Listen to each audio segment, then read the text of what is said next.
Today, I'll show you a free AI tool that creates anything you type.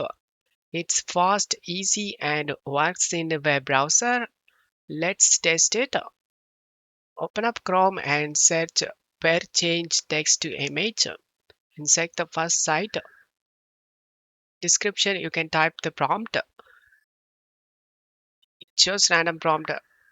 We can actually use this die to create a random prompt, and you can select the short category, color, effect, and art style, shape of the image, and how many image you want, and then select generate. It's generated too quick. If you want to regenerate your image, then select this icon, and I'll show you guys how to save this image. Select this icon, save icon, and select the show private gallery. Here you can able to see all images. Select the download option, and it successfully downloads.